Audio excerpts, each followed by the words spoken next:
Ingatkan perangan geng-geng geng-geng Taliban lah, geng-geng sana pengganas sana. Jadi ahlan wa sahlan kepada saudara Anas bin Sarip daripada bumi Sabah, insya-Allah. Okey. Saya rasa panel-panel semua insya-Allah dah nampak bersemangat ni, bercahaya nak menerangkan malam ni kita punya pengisian pada malam ni, insya-Allah. Jadi suka untuk saya ingatkan kepada para panel, insya-Allah kalian diberi masa sebanyak 10 minit untuk memberikan pandangan kepada persoalan yang saya akan lontarkan sebentar sahaja lagi. Dan itu round pertama, maksudnya satu panel, satu soalan. Dan untuk round kedua kita akan buka sesi soal jawab. Jadi kepada 50 orang ni, 50, 40 lebih ni kan, kalau ada soalan boleh buka mic terus. Buka mic terus, cakap dekat panel, okey saya nak tanya soalan.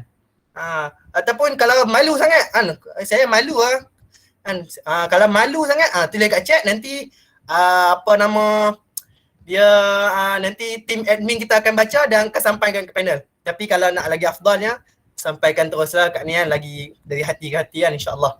Jadi tanpa membuang masa, ni tak sabar ni nak tanya soalan ni, insya-Allah. Jadi harapnya para panel berapi-rapi untuk menjelaskan kita punya penerangan kita pada malam ni, wacana kita pada malam ni, insya-Allah. Dan sebelum tu minta maaf, saya nak disclaimer, saya ni orang utara. Jadi kalau kut-kut terkeluar bahasa mungkin orang tak faham ke apa nama ke tu kan, beritahu lah noh, kut-kut lah ni kan. Jadi insya-Allah untuk yang soalan pertama ni, untuk wacana kita pada malam ni, insya-Allah ditujukan kepada YDP pembina UM kita, insya-Allah, Saudara Al-Fatih, insya-Allah.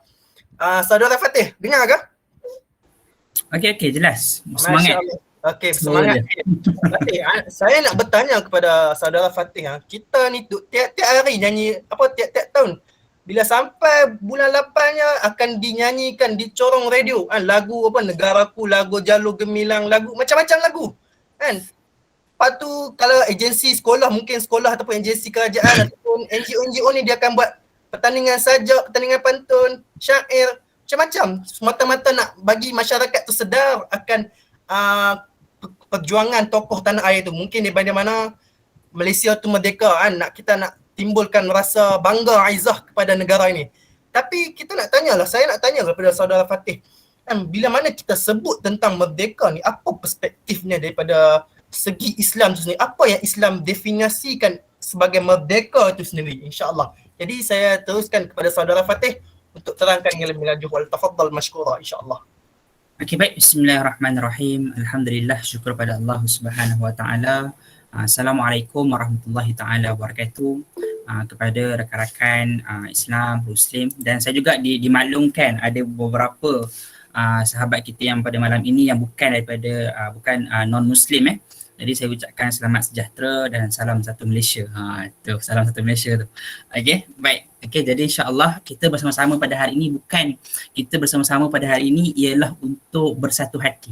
Bersatu hati dan kita bersama-sama dalam kita untuk menghayati erti kemerdekaan itu sendiri.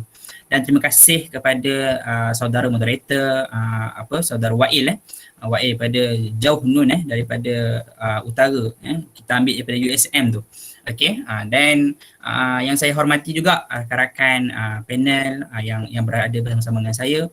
Okey, pertama sekali yang di-Pertua UKM Saudara Imran Hakimi, yang di-Pertua UIA Pembina Universiti Melaya Umar Syakirin, dan pengerusi Pembina Universiti Sabah Saudara Anas Sarip. Jadi insya-Allah sahabat-sahabat yang dirahmati Allah, yang dikasihi Allah Taala, apabila kita melihat kemerdekaan, kita melihat pada hari ini konteks kemerdekaan seperti yang dikatakan saudara moderator tadi, tuan moderator, iaitu saban tahun kita dah 64 tahun merdeka pada tahun ini. Okey, apabila kita kata 64 tahun, dia merupakan satu tempoh yang panjang, bukan 64 hari. 64 tahun kalau kita convert pada hari dah berapa puluh hari, berapa ribu hari dah. Okey, jadi ia merupakan satu tempoh yang sangat panjang, yang mana merdeka ini kalau kita secara bahasanya, kalau kita lurahnya lah, secara literalnya, kalau kita nak faham, kemerdekaan itu ialah bebas daripada cengkaman, daripada penjajahan, daripada naungan, ataupun daripada tebusan dan sebagainya lah. Okey, kalau kita melihat daripada Kamus Dewan itu sendiri mengatakan merdeka itu bermaksud bebas dari penjajahan, kurungan, naungan dan sebagainya. Tapi kita dah tahu dah benda tu. Semua orang dah tahu secara literalnya itulah merdeka. Tetapi pada hari ini kita nak fokuskan satu sudut pandang, satu idea yang baru, iaitu berkaitan merdeka mengikut konsep Islam. Okey, apabila kita melihat kepada berasaskan konsep Islam, itu ialah merdeka bukan hanya merdeka dari segi penjajahan negara sahaja. Tapi kalau kita melihat dari konteks Islam, merdeka itu artinya ialah merdeka daripada penguasaan kebatilan ke atas kebenaran.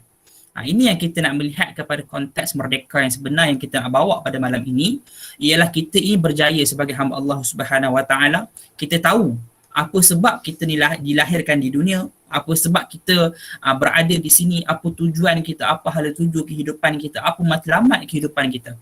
Jadi apabila kita dah tahu semua benda ni dan apa pula tindakan kita untuk kita mencapai benda tu. Jadi itulah arti merdeka apabila kita berjaya membawa diri kita keluar daripada kejahilan ataupun kebatilan ke dalam satu bentuk kebenaran dan juga kebaikan.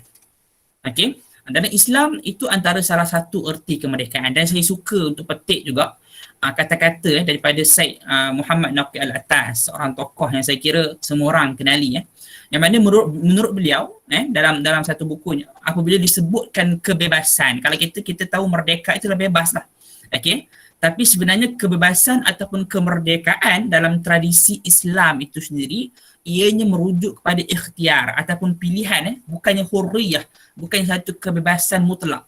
Okey, ikhtiar adalah memilih sesuatu untuk yang lebih baik. Oleh itu menurut beliau, kebebasan adalah berbuat menurut tuntutan sifat dasarnya yang benar dan selari dengan fitrah insani dan tuntutan ilahi. Jadi ini yang saya kira kalau kita bahaskan sangat kompleks dan sangat jelas menunjukkan bahawasanya kemerdekaan yang dibawa oleh Islam itu bukan hanya setakat merdeka negara daripada penjajahan sahaja, tapi iaitu merdeka dari segi penjajahan fizikalnya, dari segi penjajahan ideologinya, dari segi penjajahan spiritualnya. Jadi perkara-perkara ini yang kita nak merdekakan diri kita. Mungkin secara zahirnya kita nampak rakan-rakan yang sahabat-sahabat yang dirahmati Allah sekalian, yang kita nampak pada hari ini kita merdeka dari segi fizikal. Mungkin kita dah tak ada orang komunis dalam negara kita. Mungkin dah tak ada orang Portugis hala senapang dekat kita. Mungkin dah tak ada orang British yang tiba-tiba mengarah-ngarahkan kita, menguasai pentadbiran kita. Mungkin itu tak ada. Tetapi saya yakin semua yang berada pada malam ini, seramai 52 orang yang berada di dalam Google Meet pada malam ini bersetuju dengan saya jika saya katakan masih terdapat ideologi, fahaman yang datang daripada penjajahan yang masih berada dalam diri kita pada hari ini. Okey, yang masih berada dalam masyarakat kita, yang masih berada dalam kita punya konteks negara. Malah dalam pentadbiran kita pun masih ada sifat-sifat ataupun kita panggil sebagai ciri-ciri daripada ideologi barat, yang mana bukanlah kita menolak kesemuanya, tidak. Yang mana baik itu kita ambil dan kita implementasikan dalam kehidupan kita. Tetapi kebanyakannya ataupun daripada sebahagiannya yang buruk juga ialah dah terserap masuk ke dalam konteks negara kita. Jadi apabila kita merdeka ini, saya ulang semula, kalau kita nak melihat perspektif Islam, ialah kita melihat kepada zaman Rasulullah SAW. Kita berbalik kepada sirah Nabawiyah dan sirah Islamiyah, bagaimana seorang Nabi Rasulullah SAW yang mana beliau diwahyukan oleh Allah Subhanahu Wa Taala untuk memimpin satu umat yang mana umat ini dulunya dia bermula dengan seorang, kan. Nabi Muhammad berada, dia muncul di tengah-tengah zaman yang berada dalam keadaan kacau bilau, di zaman kejahilan, di zaman kafir Quraisy dan sebagainya. Jadi ketika ini Nabi Muhammad SAW dia memberikan satu petunjuk, satu kebenaran yang mana dia menyebabkan orang-orang yang jahil ketika itu dia mula mencari ataupun mula menyedari dan inginkan kebenaran tersebut. Dan natijahnya, akhirnya, maka lahirlah pemuda-pemuda Islam yang luar biasa hebat dia, iaitu para sahabat Rasulullah SAW. Dan pada hari ini juga, kalau kita melihat ataupun kita menghayati erti kemerdekaan itu sendiri, ianya lahir daripada insan-insan ataupun orang-orang yang hebat dalam sejarah Melayu sendiri, dalam sejarah negara kita sendiri, pejuang-pejuang, tokoh-tokoh yang berjuang demi kemerdekaan negara kita sendiri. mereka mendapat satu semangat ataupun mendapat satu tolakan dalam diri mereka itu ialah berdasarkan mereka mencari kebenaran dalam kehidupan mereka. Ini yang ramai belia hari ini ataupun mahasiswa-mahasiswa pada hari ini, kita kehilangan sifat ataupun satu penghayatan dalam kehidupan kita berkaitan dengan kemerdekaan yang sebenar. Jadi apabila kita hilang perkara ini, maka dia mulalah kita dah mula terhanyut dengan hedonism, kita dah mula terhanyut dengan ideologi liberalisme dan sebagainya. Jadi perkara ini kalau kita faham kemerdekaan tadi ialah asasnya iaitu merdeka daripada kebatilan dan pergi kepada kebaikan dan pergi kepada benda yang lebih baik, benda yang lebih menjamin dan berasaskan kepada Islam.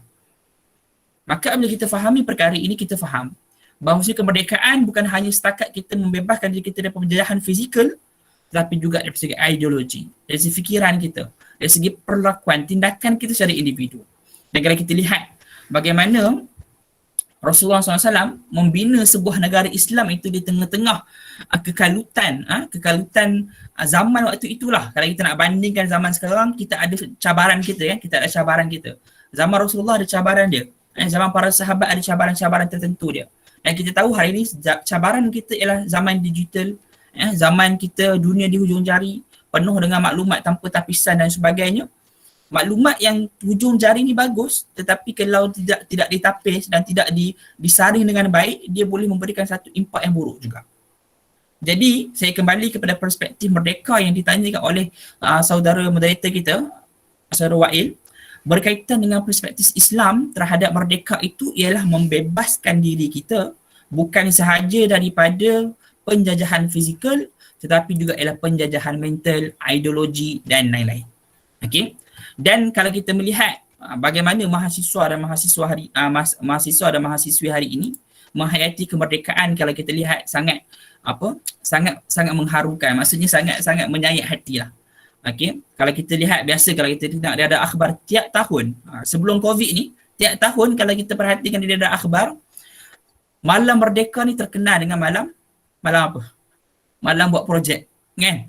Malam berzina, malam minum arak dan sebagainya. Dan inilah antara sebenarnya kalau kita nak kata merdeka, sebenarnya kita masih belum merdeka. Kita masih belum merdeka. Okey? Kalau kita masih terlibat ataupun terpalit dengan ideologi atau fahaman-fahaman barat ataupun fahaman-fahaman yang tidak selaras dengan Islam, maka kita masih belum merdeka sepenuhnya.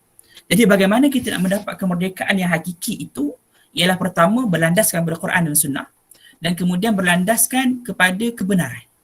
Apabila kita faham apakah itu erti kebenaran, maka kita akan mula mencari kebenaran tanpa perlu disuruh, tanpa perlu dimarahi, tanpa perlu diberi arahan, tak perlu. Kita mencari dan kita cuba untuk menzahirkan kebenaran itu sendiri kepada orang ramai. Dan ingatlah, saya suka juga untuk katakan bahawa perubahan dalam negara kita apabila kita telah merdeka bermula dengan satu jiwa. Apabila satu jiwa dah mula merdekakan diri dia, maka dia akan mula memerdekakan jiwa-jiwa yang lain berada sekelilingnya. Jadi saya menyeru kepada semua rakan-rakan yang berada pada malam ini, kita pada malam ini kita berkumpul bersama-sama. Saya yakin walaupun mungkin kita berbilang bangsa, berbilang kaum, berlatar belakang yang lain dari segi pendidikan, keluarga dan sebagainya, tapi kalau kita berkaitan dengan kemerdekaan, kita bersatu hati. Kita bersama-sama dalam memahami erti kemerdekaan itu sendiri dan juga kita inginkan satu perubahan, anjakan paradigma dalam kehidupan kita dan juga dalam negara.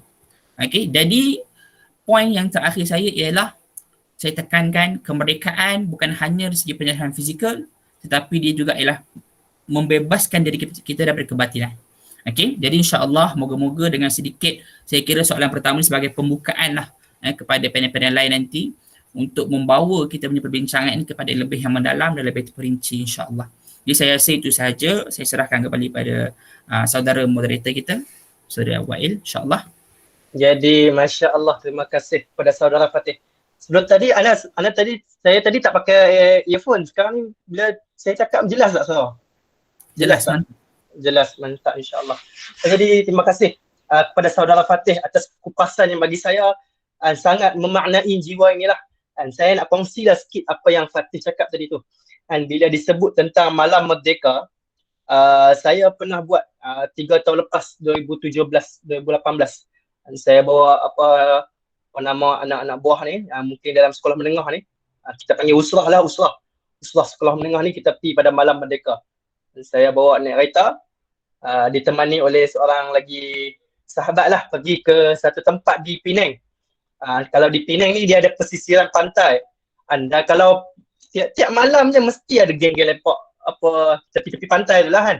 Mesti ada punya geng-geng lepak tepi pantai tu, macam-macam lah orang jenis ada tu kan.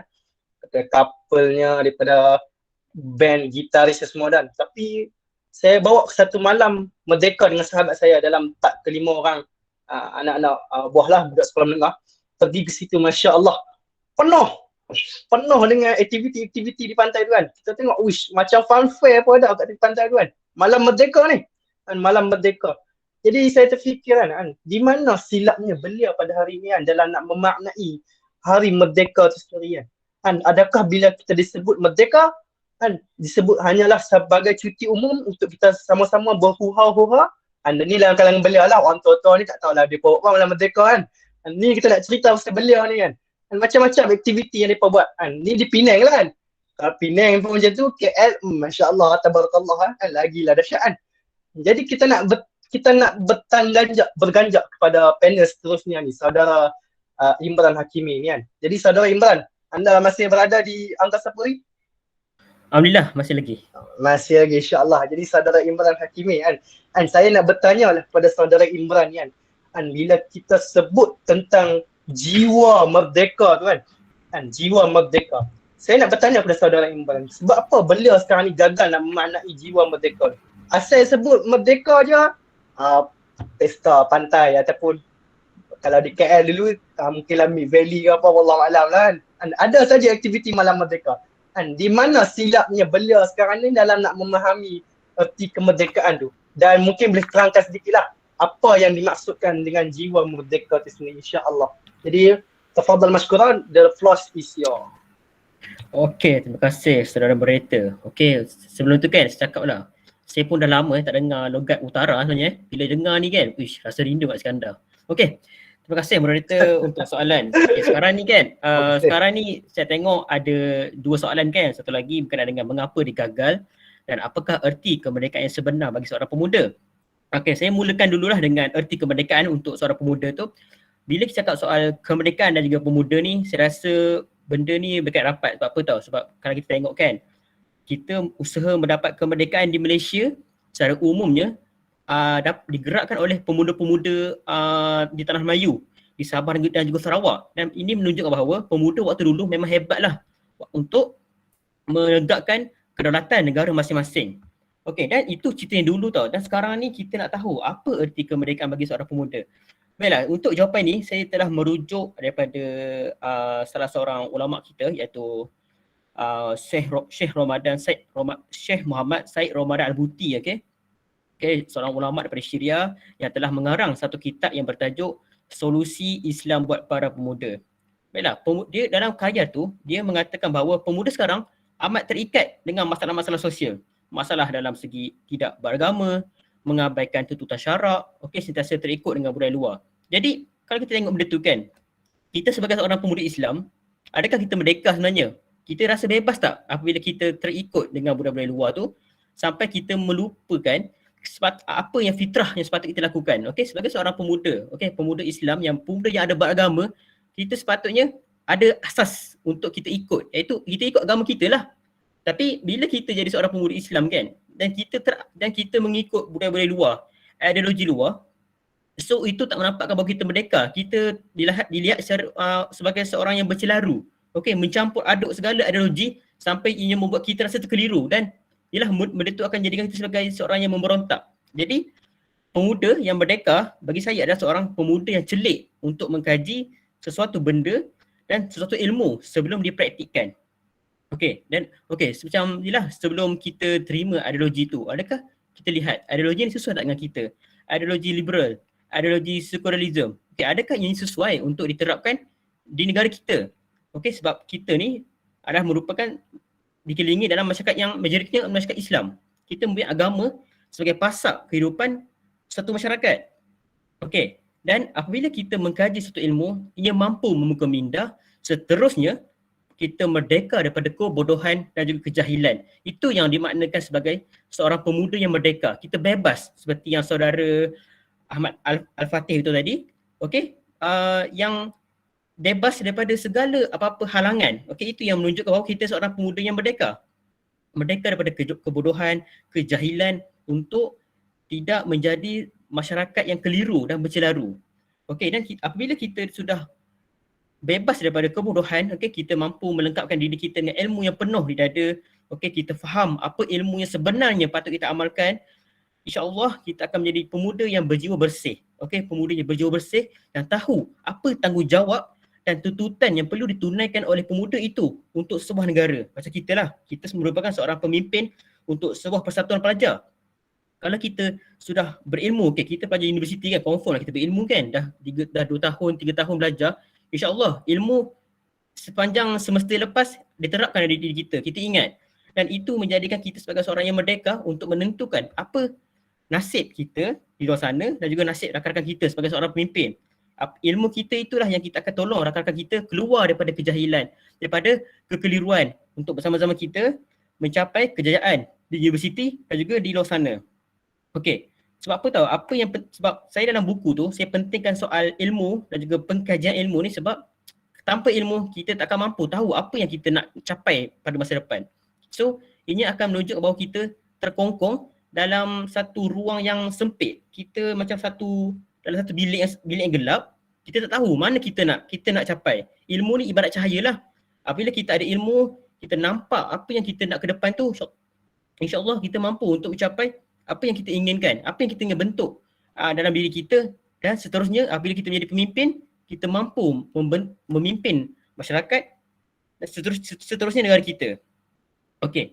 Dan untuk soalan yang kedua, okey, mengapa gagal memaknai erti merdeka? Okey, kalau tanya soalan ni kan, soalan ni klise tau. So kalau soalan ni klise, tahu jawapan klisenya mesti orang akan salahkan belia tu kan. Sikit salah pemuda, sikit salah belia kan. So benda tu mungkin akan menunjukkan muak kan, asyik salah aku je, salah orang lain tak ada ke?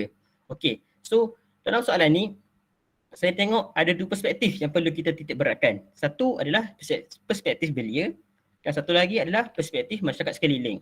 Untuk belia, okey, saya setuju dengan pendapat Saudara Fatih yang mengatakan bahawa kita terlampau mudah untuk menerima ideologi luar sampaikan kita tak faham apa yang sepatutnya kita lakukan di negara kita. Okey, macam yang Saudara Fatih tahu tadi kan, waktu tibanya malam merdeka, nampak berita dekat surat khabar, Jabatan Agama serbu bilik, tengok pasangan yang bukan mahram berdua-duaan. Ada tu sampai teruk sekali pasangan yang dah berkahwin tapi dia berdua-duaan dekat dengan pasangan yang lain. Jadi macam curang lah kan. So benda tu nampak kan betapa parahnya masyarakat kita ni. Jadi yelah, mungkin belia sebab dia tak rasa tahu dia hidup dalam keadaan yang susah. Dia tak rasa dia hidup dalam keadaan yang sempit, yang ditekan. Macam kita tengok kan saudara kita yang paling mudah, paling dekat lah, kita tengok dekat Syria dan Iraq. Macam mana mereka dari sebuah negara yang aman, okey, yang negara Baghdad tu, bagaimana mereka merupakan negara yang penuh dengan ilmu, yang ada perpustakaan yang besar zaman dahulu, dan sekarang mereka masih lagi ditimpa nasib malang oleh pemerintahan diktator. Macam mana mereka dibunuh, macam mana negara mereka dicabul oleh kuasa asing, sampaikan negara asing tu ditinggalkan begitu saja tanpa ada bantuan pun. Macam di Afghanistan, tengok macam mana Amerika, dia sedap-sedap je menapak di Afghanistan, kononnya nak tolong menegakkan demokrasi di Afghanistan, menolong membersihkan anasir-anasir pengganas di Afghanistan. Tapi sekarang ni bila keadaan dah mendesak, Amerika Syarikat terus tinggalkan Afghanistan dan membiarkan pemuda-pemuda Afghanistan untuk meraba-raba, mana aku nak pergi lepas ni. Tengok macam mana pemuda Afghanistan naik kapal terbang untuk lari, sampai ada yang meninggal, 2 orang meninggal jatuh daripada kapal terbang. Dari ketinggian yang begitu, saya tak boleh bayangkan kalau dia jatuh tu macam mana keadaan mayat dia. Yang itu menunjukkan bahawa pemuda sana apabila dah terlampau bergantung dengan orang luar, orang asing, mereka tak faham. Lepas ni bila orang tu dah keluar, aku nak buat apa dengan negara aku?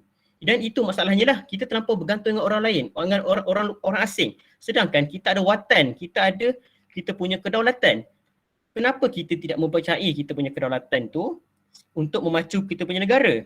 Okey, kita dah cakap pasal kat Afghanistan pula, kat Malaysia ni kan. Tengok macam-macam. budaya luar, diorang import ke Malaysia. Tapi saya tak nafikan tak semua ideologi dan juga budaya luar tu amat buruk pada kita. Ada budaya daripada Jepun, budaya kerja tu bagus. Tapi kalau budaya melibatkan sensitiviti agama, contohnya LGBT, itu tak menampakkan bahawa kita ni sudah merdeka.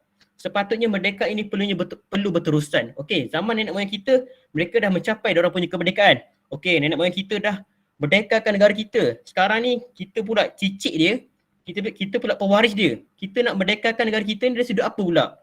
Merdeka perlunya berterusan, bukannya bermusim. Oh, 31 Ogos merdeka. And then dah masuk ke bulan Oktober, oh dah senyap dah, buat masalah lain. Itu tak nampakkan bahawa kita ni menjiwai semangat kemerdekaan tu. Kita just ingat kemerdekaan, parakan tentera, lagu-lagu patriotik, itu saja. Itu tak cukup. Kita perlu berterusan kita punya kemerdekaan.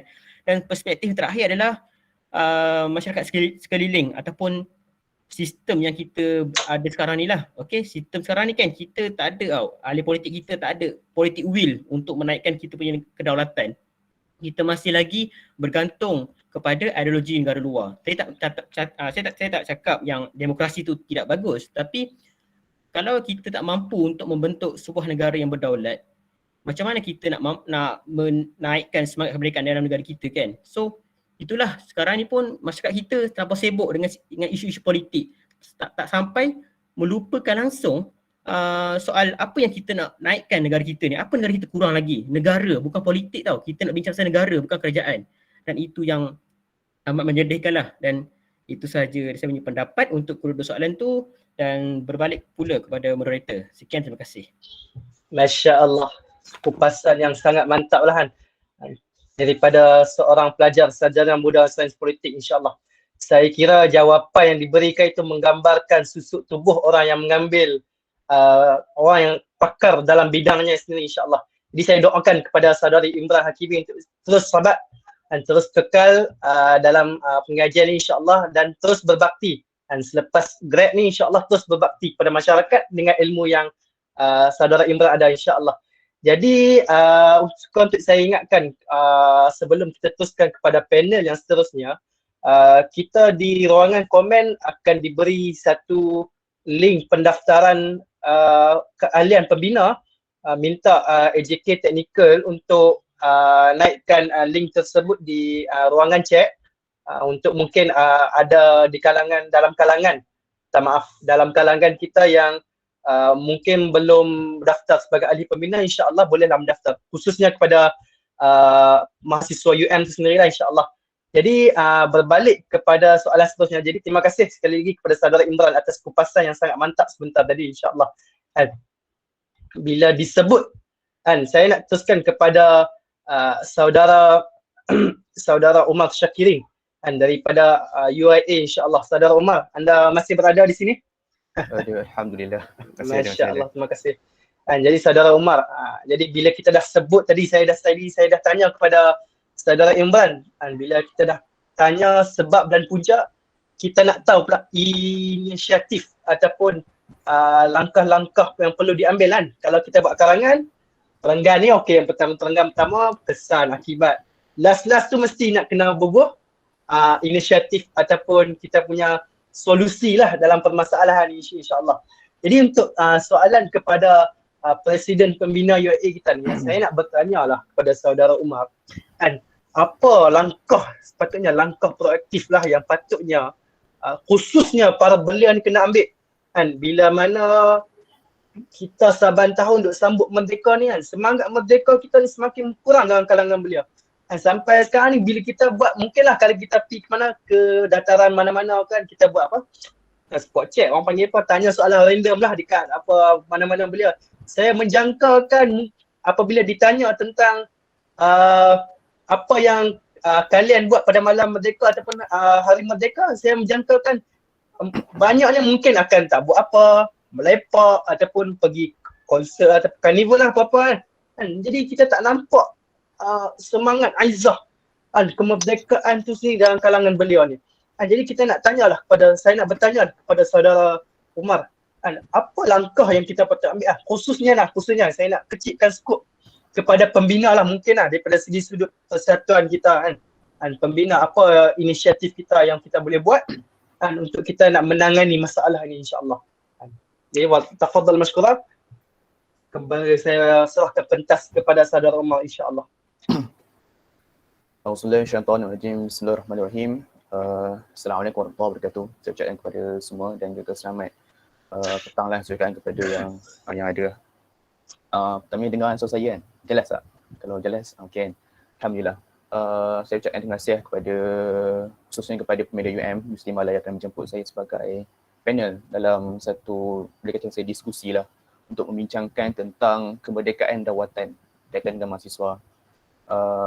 Semalam saya dijemput sebagai panel juga untuk membincangkan tentang gerakan mahasiswa dalam keadaan selepasnya pertukaran kabinet dan juga dibincangkan tentang kemerdekaan jugalah. Kan? Macam mana mesti dalam tu adanya student union, ada student union dan juga ada satu kelab politik lah kat UIA dan juga ada yang pembina UIA lah. Dan mesti semua memang dia berkisar dengan satu persoalan bahawa dalam keadaan sekarang ni memang mahasiswa dia dalam satu keadaan yang memang agak lemah lah. Kan? Boleh kata sebut sebagai pemuda ataupun mahasiswa tu, kita mahasiswa lah. Mahasiswa sekarang memang dalam satu keadaan yang sangat-sangat berbeza dengan waktu-waktu dulu. Kalau bahkan waktu sebelumnya kemerdekaan tu berlangsung kan.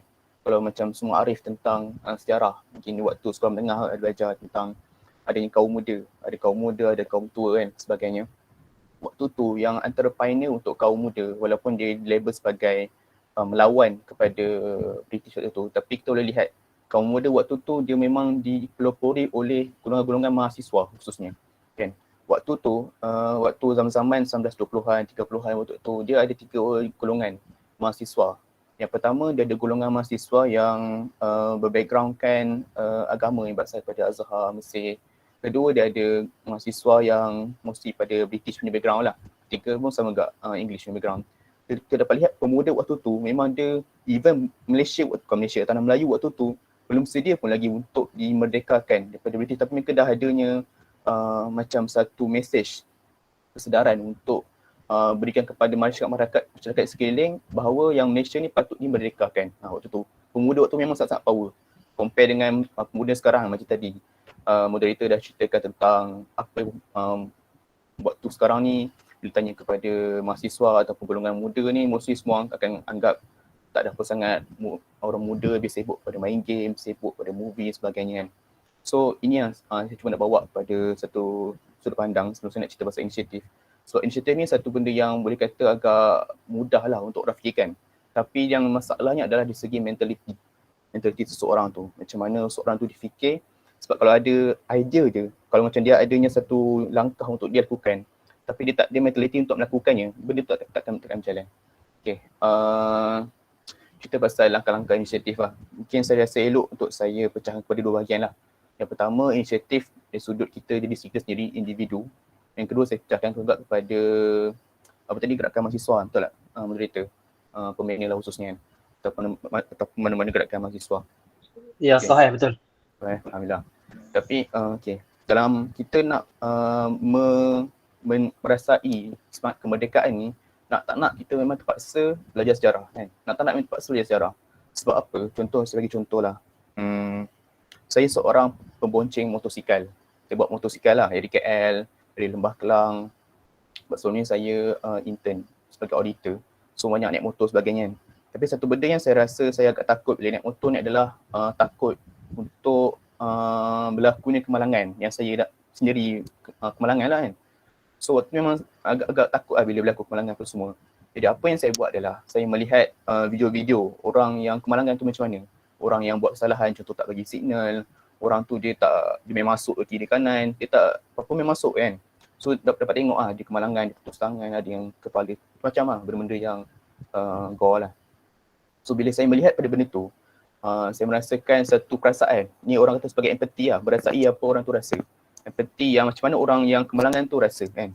So bila saya rasa apa yang orang tu rasa, saya takutlah untuk berlakunya untuk buat benda yang salah tu. Sama macam sejarah. Bila kita nak merasai semangat kemerdekaan, nak tak kita terpaksa membaca sejarah, terpaksa buka buku ataupun ada video-video movie sebagainya yang kita dapat lihat.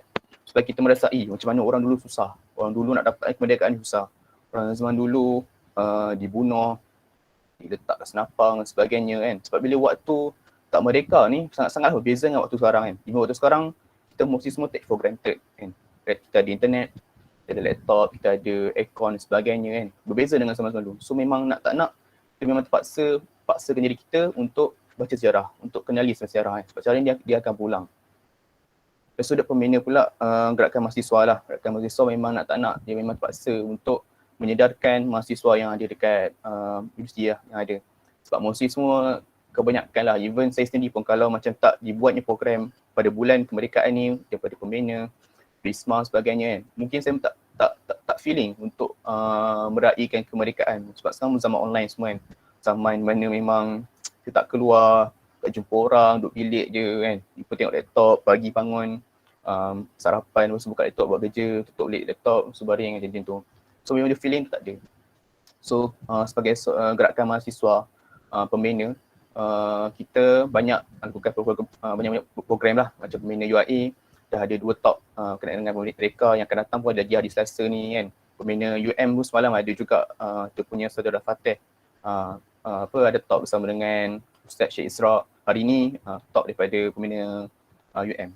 So ini memang satu inisiatif lah, apa yang gerakan mahasiswa buat iaitu pembina buat. Okay, yang kedua mostly inisiatifnya dia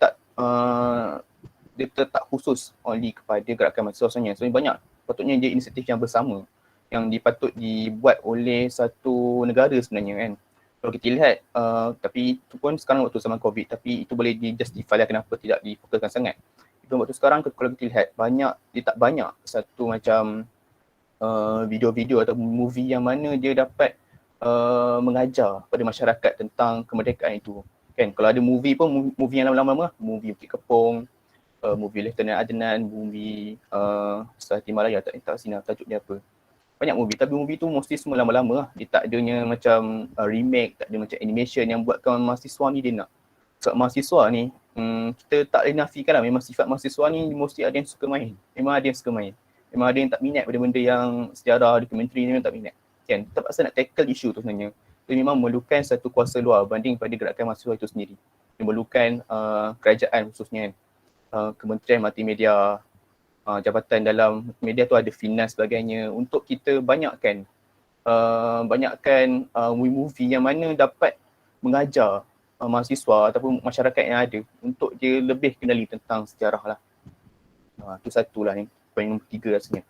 Nombor 4 pula, antara cara untuk kita menaikkan kita punya rasa kemerdekaan ni adalah kita daftar mengundi sebenarnya. Kita daftar mengundi sebab kalau zaman waktu peperangan semua kemerdekaan tu, dia punya semangat kemerdekaan tu berlaku apabila mereka mengangkat senjata. Mereka melawan penjajah yang secara zahir nampak depan mata. Secara fizikal nampak depan mata siapa yang dia akan lawan. Tapi sekarang ni kita tak, dan dia punya perlawanan itulah yang akan menaikkan negara yang mereka nak kan. Kalau macam kita pula, kita cuma cara untuk kita naikkan rasa kemerdekaan adalah untuk kita daftar mengundi sebenarnya. Kan, bila kita daftar mengundi, kita akan rasa macam bertanggungjawab. Oh, ini aku nak menaikkan satu negara.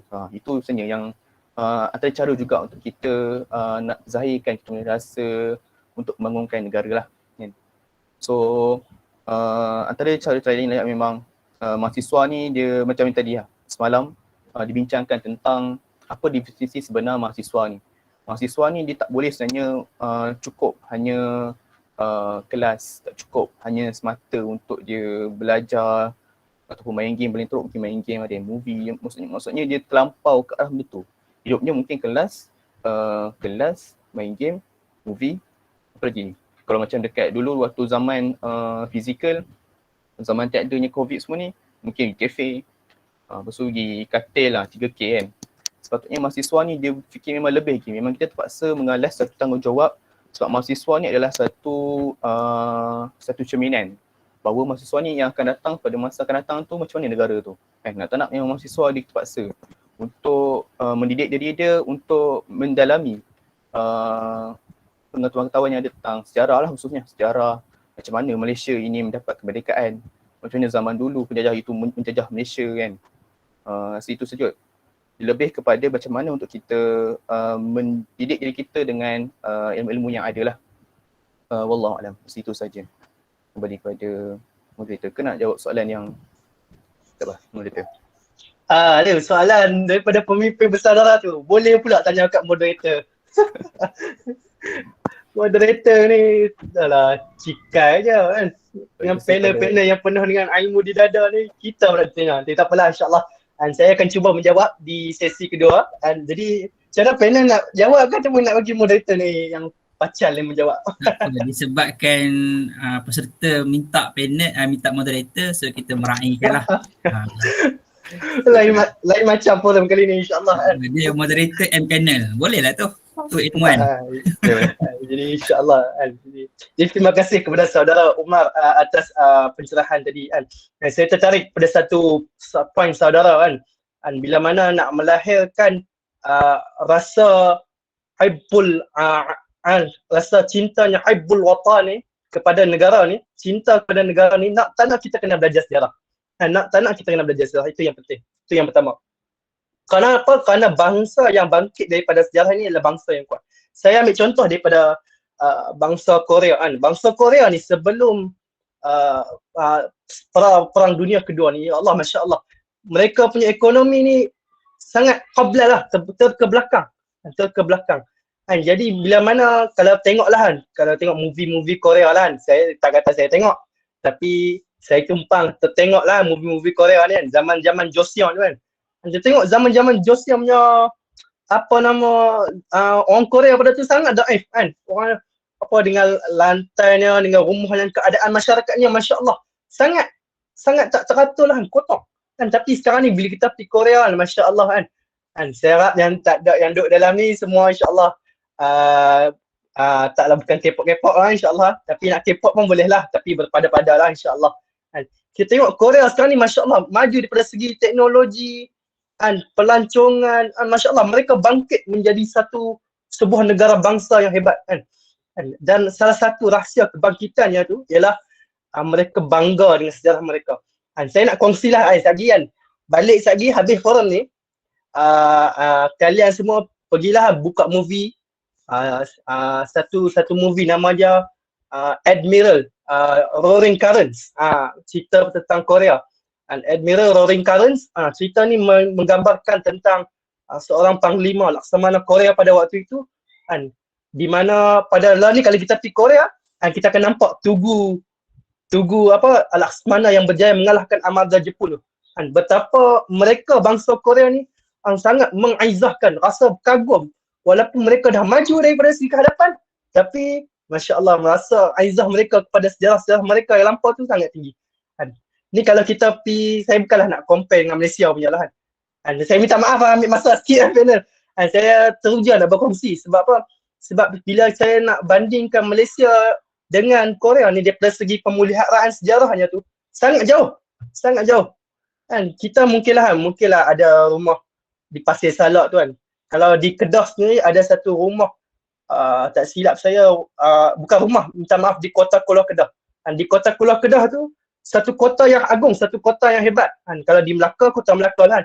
Tapi sekarang ni Masya Allah kan, tak ada apa yang dibanggakan, hanya sebagai kota biasa. Kalau di Melaka hanyalah kota Eva Musa yang katakan dibina di atas runtuhan masjid ataupun istana Melaka. Dan kalau di Kedahnya dulu Kota Kuala Kedah. Dan Kota Kuala Kedah ni salah satu kota emporium. Dan kalau dalam kamus Dewan Bahasa ni, emporium ni maksudnya satu pusat perdagangan antarabangsa yang hebat lah Kota Kuala Kedah ni. Dan tapi bila kita pergi Kota Kuala Kedah ni, saya tak adalah nak petikaikan orang Kedah kan. Saya tengok macam biasa aja. Dia tak segah kota Kuala Kedah yang kita kenal dahulu kalau kita belajar sejarah lah kan. Jadi saya nak menyerulah kepada semua yang berada dalam forum ni kan, kepada diri saya ni lah sendiri kan. Bila mana kita nak timbulkan balik rasa aizah kita kepada kemerdekaan negara ini, kita kena kembali kepada sejarah kita. Kita kena belajar balik apa itu kita, apa itu bangsa Melayu, di mana berasalnya bangsa Melayu, apa kejayaan bangsa Melayu yang sudah dicapai. Dan dengan benda-benda tu, insya-Allah saya yakin negara Malaysia akan bergerak maju terus ke hadapan insya-Allah. Jadi saya ni macam saya pula berceramah kan. Ini minta maaf panel, saya ambil masa panel insya-Allah. Saya sangat teruja untuk berkongsi ilmu-ilmu ni insya-Allah. Walaupun hanyalah seorang moderator, tapi insya-Allah sedikit ilmu saya akan kongsikan untuk bersama-sama kalian insya-Allah. Jadi untuk soalan seterusnya saya ajukan kepada saudara kita di Bumi Sabah sana, insya-Allah. Minta maaf. Soalan kita kepada saudara Anas bin Sarik. Saudara Anas, anda berada di Angkasa Puri ke? Alhamdulillah masih berada di Angkasa Puri. Masya-Allah. Terima kasih kepada saudara Anas dari Sabah, pengerusi pembina di Sabah. Jadi saudara Anas, saya nak bertanya kepada saudara Anas untuk soalan terakhirlah untuk pusingan kali ini kan. Bila kita sebut tentang golongan belia ni, belia ni seringkali dikaitkan dengan penentu masa depan negara. Baru-baru ni, taklah baru sangat, mungkin dalam setahun 2 tahun lepas ada dibangkitkan usul undi 18 yang mengusulkan supaya undi ini dibuka kepada mereka belia-belia yang berumur 18 tahun ke atas. Sekarang ni 21 lah kan. Nak dibuka kepada 18 tahun. Jadi dengan pandangan saudara Anas tu sendiri, adakah apa kualiti yang perlu ada kepada para belia ni, khususnya yang 18 tahun ke atas ni? Dan seandainya, saya bagi soalan sikit tambahan, dan seandainya umur 18, undi 18 ni diluluskan, apa kualiti dan mentaliti pemikiran yang kita perlu pasakkan dalam pemikiran mereka-mereka yang 18 tahun ni ke atas ni sebagai pimpinan generasi negara yang akan datang ni, insya-Allah. Jadi soalan ni bagi saya soalan yang killer lah, sebab soalan ni melibatkan visi dan misi belia tu sendiri khususnya Mungkin daripada segi pembina sendiri mungkin ada pandangannya sendiri kan. Jadi saya minta kepada saudara Anas untuk berkongsi lah apa yang kualiti yang perlu kita ada, insya-Allah. Jadi terus kepada saudara Anas di Bumi Sabah, insya-Allah. Okay, terima kasih saudara Wa'il. Jadi insya-Allah bismillahirrahmanirrahim. Alhamdulillahirabbil wassalatu wassalamu ala asyrafil anbiya'i wal mursalin wa ala alihi wa sahbihi ajma'in. Rabbi shrah li sadri wa yassir li amri wa hlul 'uqdatam min lisani yafqahu qawli. Jadi berbalik kepada soalan saudara Wa'il atau moderator kita pada malam ini, yang mana dia lebih kepada apakah kualiti dan mentaliti pemikiran yang perlu ada dalam diri mereka ni, terutamanya yang dalam golongan yang 16 tahun ke atas ni, sebagai bakal ataupun pimpinan generasi negara pada masa hadapan. Dan kita digempar-gempurkan dengan berita-berita yang mana selepas ni mungkin umur 16 tahun ke atas dah boleh mula untuk mengundi. Tapi apa yang kita membimbangkan, bagi saya lah, bagi pendapat saya, apa perkara yang saya sangat membimbangkan dan merisaukan, sekiranya umur 16 tahun ini diluluskan untuk mengundi ataupun dibenarkan kebenaran untuk mengundi ni adalah, kalau kita tengok realitinya pada masa kini, golongan belia ni ataupun golongan-golongan mahasiswa mahupun 16 tahun ke atas ni, bukanlah 16 tahun ke atas, kalau boleh kita tengok dari skop semua konteks umur pun sangatlah merisaukan dan membimbangkan. Kan? Kalau terutamanya dari segi, saya lebih suka bercerita mengenai realiti sebelum saya nak mengatakan apakah kualiti, apakah mentaliti yang perlu ada. Jadi saya nak bercerita sedikit mengenai realiti apa yang berlaku dalam golongan mahasiswa ataupun golongan belia ini. Saya nak bahagikan kepada dua golongan lah belia ni. Yang pertama, golongan yang tidak memperjuangkan apa-apa tapi hanyut dengan dunia. Yang pertama. Dan yang kedua, golongan yang memperjuangkan sesuatu tetapi menepikan Allah Subhanahu wa taala. Sebab kalau kita dalam konteks mahasiswa, dalam konteks belia, yang mana saya nak cakap ataupun nak beri pendapat untuk bagi golongan yang pertama ni adalah golongan yang dia tak ada sifat, maksudnya tak ada sifat patriotism tu dalam diri mereka. Yang mana sibuk dengan ataupun lalai dengan perkara-perkara dunia, yang mana kita tahu cabaran-cabaran diri kita semua ni adalah, orang cakap, lagi expert ataupun lagi level dia lagi tahap tinggi daripada generasi-generasi yang sebelum ni. Sebab dengan teknologi yang kini yang semakin membangun dan semakin maju ke hadapan ni, dia memberi cabaran pada golongan-golongan belia ini. Terutamanya pada golongan lagi-lagi umur-umur 16 tahun dan ke atas ni lah. Okay? Yang mana antara cabaran-cabaran yang kita dapati, yang saya rasa adalah contohnya TikTok kan. Contoh TikTok, main game. Ada juga panel-panel tadi yang menyatakan mengenai main game, PUBG, Mobile Legends dan sebagainya, yang akhirnya kehidupan mereka bangun, tidur, bangun, kelas, mungkin makan sekejap, lepas tu main game, tidur, bangun, macam tu je lah kehidupannya. Dan ada satu lagi golongan ataupun satu lagi kumpulan yang mungkin ada berada dalam mana-mana IPT di Malaysia ini, iaitu golongan-golongan yang orang cakap dia sering dia suka nak dia, saya suka semangat orang ni sebenarnya, suka memperjuangkan sesuatu, maksudnya nakkan keadilan, nakkan kebebasan, nakkan dan sebagainya, tetapi yang akhirnya menepikan Allah Subhanahu Wa Taala, kan? Di dalam konteks contohnya dalam demonstrasi dan sebagainya kalau kita lihat. Tapi apa yang ditunjukkan, akhlak yang ditunjukkan ketika demonstrasi itu adalah sangat membimbangkan dan merisaukan. Kan kita bukan sahaja perlukan golongan belia yang bersemangat, tetapi kita perlukan golongan belia yang bersahsiah dan berakhlak dan berkepribadian yang mulia sebenarnya, insya-Allah. Okay, jadi sama-samalah kita sebagai seorang golongan belia mantapkan akhlak kita, kepribadian kita terlebih dahulu.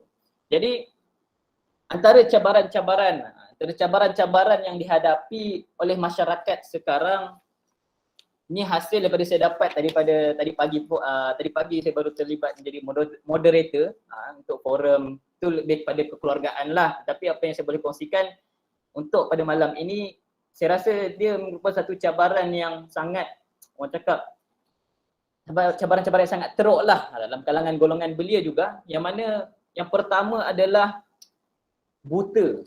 Yang buta di sini saya akan bahagikan kepada 3, kan. Golongan belia ini adalah buta. Bukan saya cakap memang betul adalah buta, sebab banyak kadang-kadang kenyataan ataupun statement kadang-kadang ataupun pelbagailah apa-apa pendapat daripada belia ini tidaklah berfaktakan atau berbanda pada benda-benda yang betul. Contohnya tentang isu Afghanistan Taliban. Kalau kita lihat ada yang cakap isu Afghanistan Taliban ini isu yang orang cakap orang Islam ni menjatuhkan, maksudnya lah ada sekalinya menampak Islam ni sangat jahat, tapi itulah kadang-kadang golongan belia ini malas untuk menuntut ilmu, malah menuntut ilmu kadang-kadang ilmu-ilmu yang tidak berasaskan fakta yang benar, kan. Jadi antara yang pertama yang saya cakap cabaran tadi adalah buta. Yang pertama seperti saudara Umar tadi menyatakan mengenai buta sejarah. Sebab kalau kita sebagai seorang golongan mahasiswa, sebagai seorang mahasiswi di IPT masing-masing, kita bukan cukup sebenarnya apa yang kita belajar sejarah ketika di zaman persekolahan dulu, zaman sekolah rendah, zaman sekolah menengah dan sebagainya. Kebanyakan sejarah-sejarah itu banyak dipalsukan. Sebab sejarah-sejarah itu dibuat ataupun dicipta oleh golongan yang menang masa itu. Maksudnya golongan British lah, kan. Maksudnya kadang-kadang contohnya Hang Tuah dikatakan hanya kisah dongeng, tetapi ada kajian-kajian yang menyatakan Hang Tuah ni memang ada, Hang Tuah ni memang benar, kan. Maksudnya kita ni kadang-kadang mahasiswa ni malas kadang-kadang nak mengkaji, nak menyelidik sesuatu perkara lalu kongsikan perkara tersebut. Jadi insya-Allah saya harapkan hadirin dan hadirat yang ada pada malam ini, kan, kita sama-samalah sebelum kita nak post sesuatu kita cuba selidik ataupun kaji dulu perkara-perkara tersebut. Okey, dan seterusnya golongan belia ini antara satu masalah juga adalah buta dengan undang-undang dan juga perlembagaan Malaysia, kan. Kenapa saya cakap macam tu? Kadang-kadang kita ni sibuk bersemangat dalam memperjuangkan sesuatu tapi kita tak mengikut undang-undang dan juga perlembagaan Malaysia. Kerana apa? Sebenarnya undang-undang dan perlembagaan Malaysia adalah Islam ini adalah sebagai watan dan syahadah pada perlembagaan. Itu benda yang kita dalam golongan belia ini kena faham. Kena terang, kena jelas dengan perkara ini, yang mana Islam ni, kita tahu Islam ni adalah agama persekutuan, kan, dan sebagainya, tapi kita buta dengan perkara tersebut. Dan seterusnya kita juga buta dengan fungsi-fungsi kesultanan dan sebagainya. Yang mana akhirnya kita nakkan, kan kalau boleh dikaitkan golongan belia ini sebagai penentu masa hadapan. Tapi kalau golongan-golongan belia ini buta dengan perkara yang asas perlembagaan ataupun undang-undang untuk negara ini, macam mana kita nak harapkan golongan-golongan belia ini menjadi pemimpin masa akan datang. Dan yang ketiga, golongan-golongan belia ini jugalah buta dengan rukun negara. Kan? Banyak kita punya rukun negara tu kan, tapi berapa ramai je yang ikut, kan. Yang pertama, kepercayaan kepada Tuhan, kan. Banyak sebenarnya. Bagi saya pendapat saya, kan, orang etis ataupun orang yang tak ada pegangan agama ni tak layak untuk duduk Malaysia sebenarnya. Sebab antara rukun yang pertama adalah rukun negara ni adalah kepercayaan kepada Tuhan. Jadi sungguh suka saya nak petik ataupun kata-kata daripada Imam Ash-Shahid Hasan Al-Banna yang mana aku tak pernah bimbang akan kalian jika kalian semua diancam oleh musuh-musuh Allah Subhanahu Wa Taala. Tetapi aku bimbang akan dalam kalian berjuang sekiranya kalian berjuang menepikan Allah Subhanahu Wa Taala sehinggalah Allah menepikan kalian. Maksudnya kata-kata Imam Hasan Al-Banna ini kita sangat risau golongan-golongan belia ini memang semangat perjuangan dia memang sangat bersemangat. Saya setuju dengan kadang-kadang apa yang diperjuangkan oleh setengah-setengah kumpulan ini saya suka sangat bersemangat, tetapi kadang-kadang tidak melihat situasi dan tidak menunjukkan kepribadian yang mulia ataupun sahsiah sebagai seorang golongan belia yang diharapkan untuk memimpin masa akan datang. Jadi apa yang perlu ada dalam diri golongan belia ini? Yang pertama saya petik juga daripada Imam Syahid Hasan Al-Banna yang mana ada 4 perkara asas yang perlu ada dalam setiap golongan muda ni ataupun pemuda dan pemudi ni, terutamanya golongan belia lah, mahasiswa ni. Yang pertama adalah asas keimanan, ialah hati yang bersih. Kan? Asas keimanan adalah hati yang bersih. Macam mana kita nak masukkan hati yang bersih? Hati kita ni semuanya kepada Allah Subhanahu Wa Taala. Hati kita ni taat dengan perintah Allah Subhanahu Wa Taala dan meninggalkan segala larangannya. Kita tak nak golongan belia ini terlibat mungkin dalam kegiatan-kegiatan ataupun kejahatan-kejahatan maksiat kan, yang berleluasa sekarang ni. Kan? Kita telah ada panel-panel yang menyatakan mengenai situasi kan, banyak kes-kes tangkap zina dan sebagainya kan. Jadi insya-Allah kita cuba untuk taat dan tinggalkan selepas forum ni kita cuba buat sesuatu. Dan yang kedua, asas keikhlasan ialah jiwa yang suci. Kan? Apa yang nak katakan jiwa yang suci ini? Setiap apa yang kita perjuangkan, setiap apa yang kita buat kan, apa tindakan kita tu, hati kita ni kan, setiap perkara itu kita kenalah mendambakan diri kita ni untuk mendapatkan keredaan Allah Subhanahu Wa Taala semata-mata. Okey? Dan yang ketiga, asas semangat ialah keinginan yang kuat. Kan? Kita ni kadang-kadang semangat nak memperjuangkan bangsa dan negara tapi kita lupa nak memperjuangkan agama kita iaitu agama Islam. Okey? Dan yang keempat, asas usaha ialah keazaman yang membara. Yang mana asas usaha keazaman yang membara ni kita tak nak golongan-golongan belia ini dia semangat dia bermusim kan. Bila ada isu je kan, bila maksudnya ada isu yang berkaitan dengan rakyat ataupun masyarakat, dia baru timbul. Maksudnya saya nak cakap ni tak bagus, ni tak elok kan. Bukan, kita tak nak golongan belia ini yang bermusim. Bukan masa ada isu baru timbul, tapi kita nak golongan belia ini timbul dalam setiap perkara ataupun setiap masa secara konsisten dan berterusan ataupun istiqamah. Jadi antara perkara yang saya nak inginkan daripada kualiti golongan-golongan belia ni, macam mana kita nakkan golongan-golongan yang berkualiti ni, kita perlulah taat ataupun bertakwa. Itu yang paling asas lah. Dan yang kedua, golongan belia ini kenalah rajin untuk menuntut ilmu. Kita bukan sahaja nak tuntut ilmu bidang pengajian kita, macam saya penderasat Islam, tak semestinya saya tak kena, mungkin tak perlu belajar subjek yang lain, mungkin sains politik saya boleh belajar, mungkin dan macam-macam lah, psikologi dan sebagainya. Kalau boleh kita pelbagaikan luang bidang luaskan kita punya bidang pengajian kita insya-Allah. Dan sedikit lagi, boleh ke Saudara Wael? Boleh, the floor is yours insya-Allah. Okey, insya-Allah. Jadi saya suka nak tinggalkan hadirin dan hadirat dengan satu kata-kata ataupun maksudnya kata-kata daripada Imam Syahid Hasan Al-Banna juga, yang mana akhir sekali sesungguhnya aku amat merindui seorang pemudi yang tak tidur lena kerana memikirkan masalah ummah.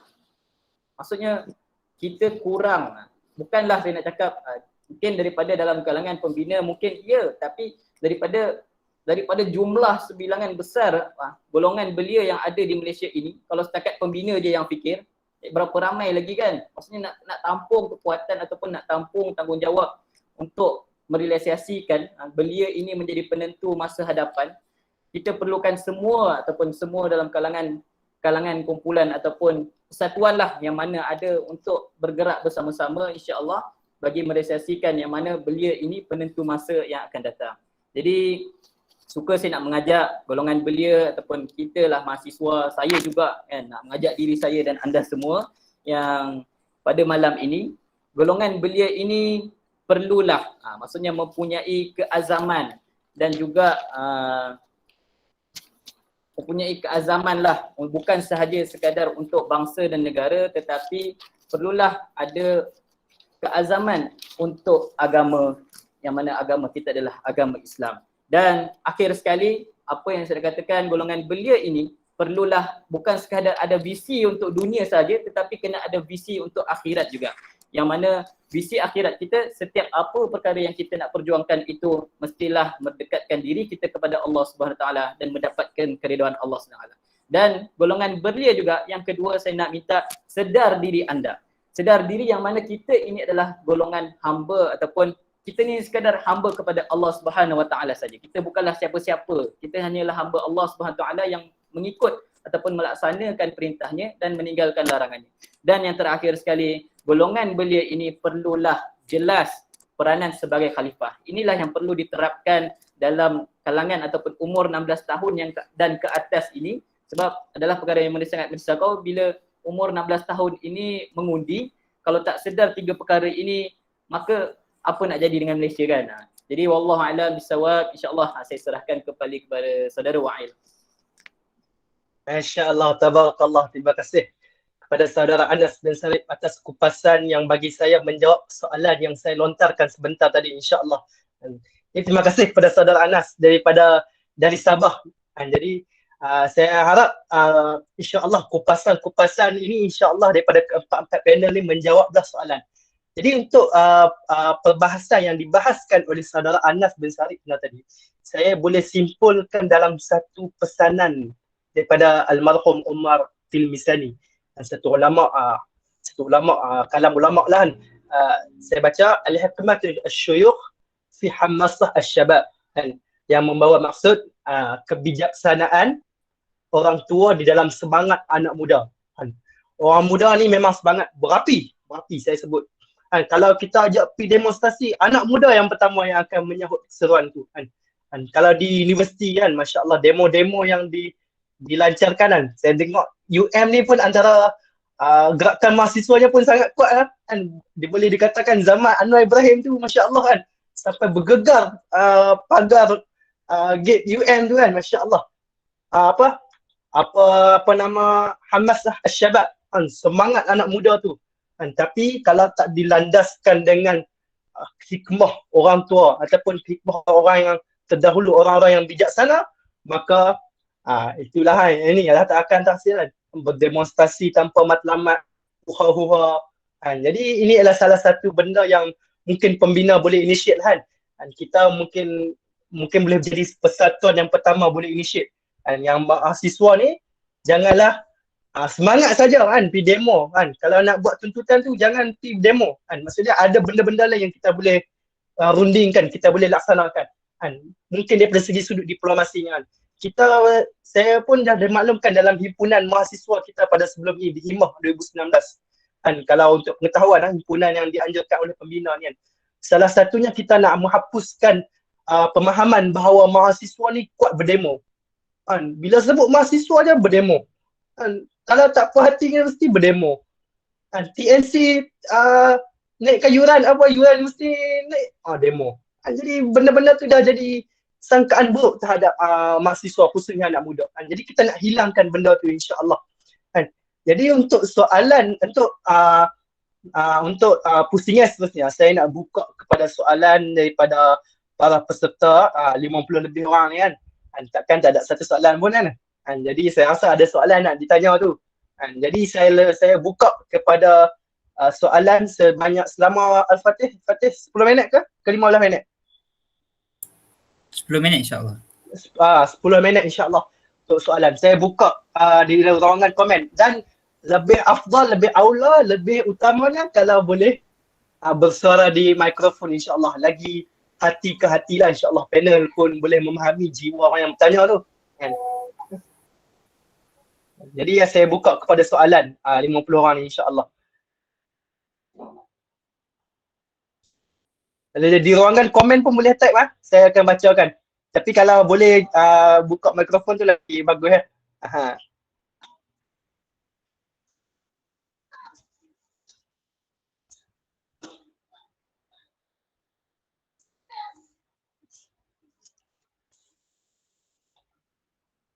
Ada. Ni saudari Izzah Husna. Assalamualaikum. Saya nak tanya apakah kesan terhadap masyarakat Arab selepas mereka merdeka daripada kejahilan akidah dan akhlak? Jadi Al-Fatih boleh jawab kot kan? Since soalan ni berkaitan dengan perspektif Islam. Bismillahirrahmanirrahim. Terima kasih kepada saudari Izzah Husna di atas soalan yang baiklah. Kita boleh relatekan juga dengan kehidupan kita pada hari ini. Apabila kita melihat masyarakat Arab ketika mereka berada di zaman kita panggil zaman gelap lah. Kalau macam zaman zaman barat kita ada zaman gelap, kemudian zaman Renaissance dan sebagainya. Jadi kalau begitulah juga yang berlaku di Jazirah Arab, yang mana mereka berada di zaman kejahilan. Apabila datang Islam, iaitu yang dibawa oleh Rasulullah SAW, maka dia memberi satu gambaran baharu. Yang bagaimana dulu kita tahu orang Arab ni penuh dengan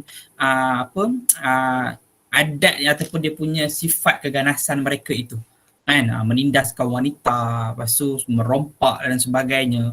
Itu menjadi perbuatan riba, dan itu menjadi satu benda yang biasa bagi mereka. Walaupun sebenarnya mereka tidak menerima secara hati yang terbuka, tapi itulah yang berlaku ketika zaman itu. Jadi apabila telah datangnya satu kebenaran, iaitu membawa satu fahaman yang baru berkaitan dengan satu cara hidup. Islam membawa satu cara hidup, cara hidup yang jelas, yang menunjukkan bahawa manusia ini perlu kembali kepada fitrahnya. Perlu kembali kepada fitrah. Sebab itu setiap manusia ini fitrahnya ialah Islam sebenarnya. Okay. Dan apabila yang berlaku, apakah kesan terhadap masyarakat Arab selepas mereka merdeka daripada kejahilan akidah dan akhlak, iaitu mereka dapat mencapai satu ketamadunan dan peradaban yang luar biasa hebatnya. Yang mana ketika itu kita tahu di dalam peta dunia itu sendiri, kalau kita lihat kan sebenarnya Arab ni sangat kecil dahulu. Arab ni sangat kecil, yang mana yang antara kuasa besar yang menghimpit dunia ketika itu ialah Rom dan Parsi. Kan? Jadi kalau kita melihat bagaimana satu kita panggil sampai semut lah kita anggap kan, bahasa Arab ketika itu apabila diberikan satu sudut pandang cara hidup yang benar berlandaskan Islam, dan juga diberikan satu galakan ataupun satu pedoman iaitu Quran dan hadis Rasulullah SAW, maka dia mampu menjadi satu ketamadunan, mampu membina satu empire Islam yang 2/3 dunia menjadi tarukannya. Okay. Jadi apabila mereka merdeka daripada kejahilan akidah dan akhlak, maka itulah yang berlaku.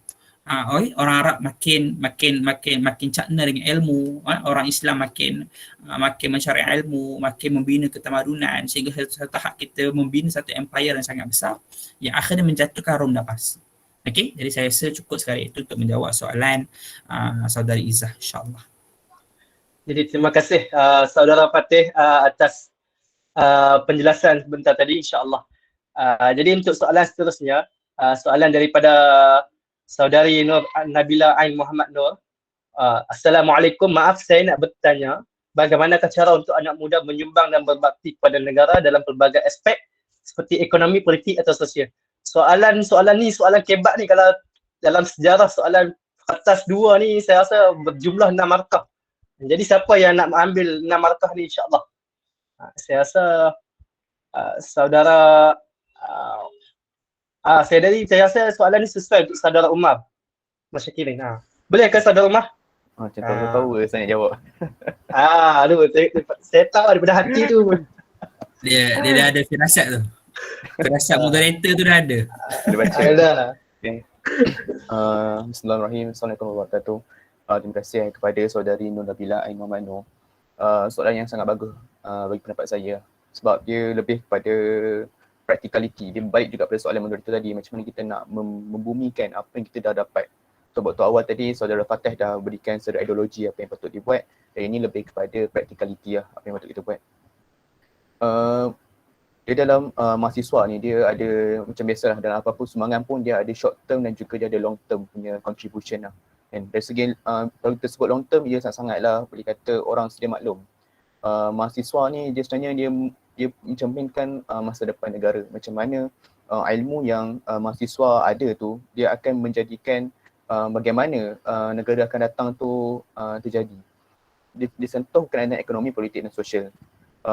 Saya suka sentuh macam mana dalam kita sebagai seorang mahasiswa Muslim ni, dia tak cukup untuk kita sekadar ilmu. Sebab ni waktu saya first year, macam mana saya ada satu konflik, macam mana apa yang saya pelajari itu dia tidak membantu saya direct kepada kekuasaan menaikkannya Islam itu sendiri. Jadi saya tanya kepada guru, tanya kepada lecturer, tanya kepada ustaz-ustaz apa yang jawapan yang saya dapat. So saya will share adalah macam mana ilmu ni dia ada dua. Satu ilmu fardu ain dan ilmu fardu kifayah. Tapi orang tak selalu menghuraikan tentang ilmu fardu kifayah ni. Macam mana ilmu fardu ain ni memang penting lah. Kita nak hurai panjang, solat sebagainya.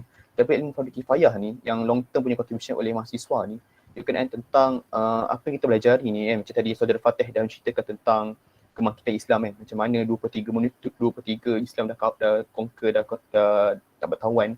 Mereka naik bukan semata-mata mereka menaikkan ilmu-ilmu yang fardu ain, contoh macam agama, tasawur, fiqh, syariah sebagainya. Tapi mereka juga perlunya menaikkan benda-benda kaitan dengan fardu kifayah. Mereka kena naikkan dari sudut engineering Mereka kena naikkan dari sudut dari segi ekonomi Kalau mereka tak ada ekonomi kukuh, mereka tak dapat jadi satu negara yang kuat. Kalau mereka tak ada ilmu contoh engineering yang padu, tak boleh nak buat satu engineering, kata apa engineering, kata contoh dia punya masih dengan ilmu peluru pepandu contohnya, nak buat kereta sebagainya, kereta puk sebagainya Kalau dia tak strong benda tu, dia tak dapat nak jadi satu kuasa dunia yang besar Ni memang long term contribution. Itu memang terpaksa untuk kita, terpaksa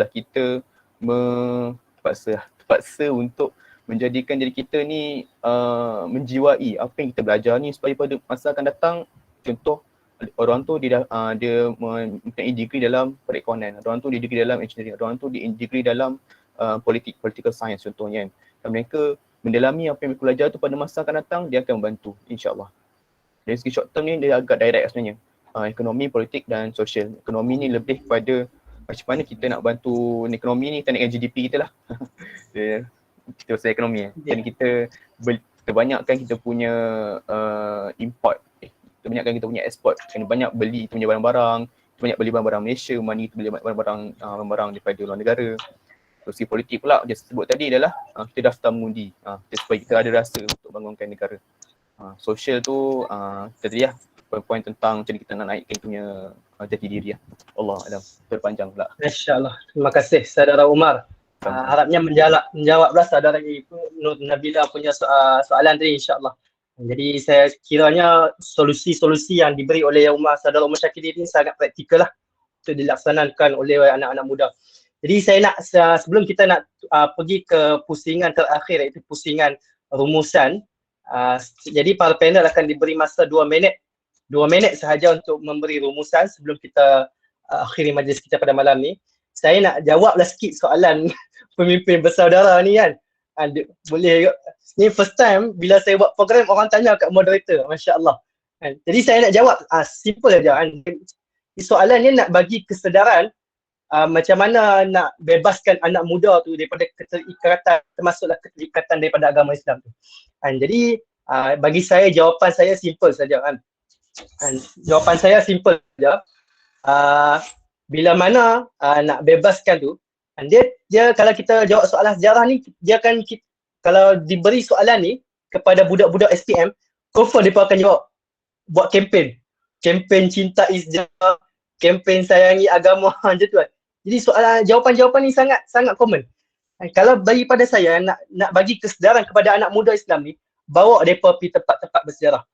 Kalau nanti mungkin dalam ni mungkin 50 orang ni nanti mungkin pembina UM boleh bawa habis PKP ni COVID ni boleh bawa ke Pulau Pinang nanti saya sendiri akan jadi host saya akan bawa pergi ke Tanjung, saya akan bawa pergi ke Bagan saya akan tunjukkan tempat-tempat ni di mana dulu, kalau di sekarang ni Georgetown dulu dikenali sebagai Tanjung dan Batu sekarang ni dikenali sebagai Bagan. Saya akan bawa bagaimana tempat-tempat ni diubah. Barulah kita rasa macam ni dah rupanya penjajah ubah identiti asal negara kita ni. Baru anak muda kita ni rasa aizah dengan Malaysia ni, rasa aizah dengan Islam ni. Jadi kalau nanti mungkin pembina UN nak buat, insya-Allah Roger pembina Pulau Pinang kita bawa pergi tempat-tempat bersejarah di Pulau Pinang. Kalau pergi Pulau Pinang, signboard Georgetown, Batu Tapi di parlimen pula ditulis parlimen Bagan Tanjung. Pelik lah benda ni kan. Jadi benda ni adalah satu benda yang walaupun benda ni patutnya diubah daripada dulu lagi. Tapi pemimpin-pemimpin kita ni tak ada kesedaran. Dan bila disebut pemimpin ni anak muda ni sendiri lah kan. Anak muda ni yang jadi pemimpin. Pada pemimpin ni mungkin zaman anak muda ni mereka tak ada rasa izzah dengan sejarah mereka kan. Mungkin mereka tak dibawa pergi melawat ke kota Formosa ke ataupun ni untuk memahami identiti negara mereka. Sebab tu mereka merasakan agama ni, bangsa ni satu beban buat mereka. Buat apa aku nak banggakan kan. Aku tengok orang putih lagi berjaya. Aku tengok orang Korea lagi berjaya. Tak ada pula mereka nak ni kan, nak bangga-bangga dulu kan. Kalau macam tu, pemahaman kita silap lah kan. Pemahaman anak muda sekarang ni, kita sudah silap tentang sejarah anak bangsa. Yang tu je saya punya jawapan. Jawapan kempen ke, jawapan kempen sayangi negara ke, cintai negara tu, jawapan common sangat lah. Bagi saya, bawa mai tempat-tempat bersejarah. Kalau Pulau Pinang, kalau Kedah, saya boleh jadi jurupandu. InsyaAllah kita sama-sama pergi melawat tempat-tempat ni. Saya akan bagi kefahaman kepada anak-anak muda ni insyaAllah. Walaupun saya sendiri tak pakar, saya sendiri akan panggil pakar-pakar untuk menerangkan tentang tempat bersejarah ni insyaAllah. Jadi untuk pusingan rumusan, maaf berbasa-basi pula saya pada malam ni. Untuk pusingan terakhir itu pusingan rumusan, saya nak minta setiap panel bermula daripada Al-Fatih, Saudara Imran, Saudara Umar dan Saudara Anas untuk memberikan kesimpulan 2 minit bagi setiap panel insyaAllah, rumuskan dan simpulkan apa yang kalian mahu.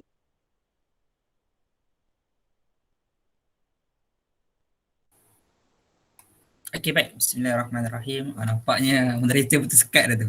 Okey, terus sekali. Okey, baik. Jadi insyaAllah rumusan, saya rasa forum kita pada malam ini sangat wacana lah, kita punya diskusi, perbincangan kita pada malam ini sangat menyeluruh. Seperti saya kata, 64 tahun merdeka. Kalau kita nak kompreskan 64 tahun punya cerita dalam 1 jam, memang tak cukup lah. Okay, memang tak mampu lah untuk kita bincangkan secara keseluruhan dan teliti tu. 64 tahun punya cerita. Nak cerita dalam masa 60 minit, memang tak sempat lah.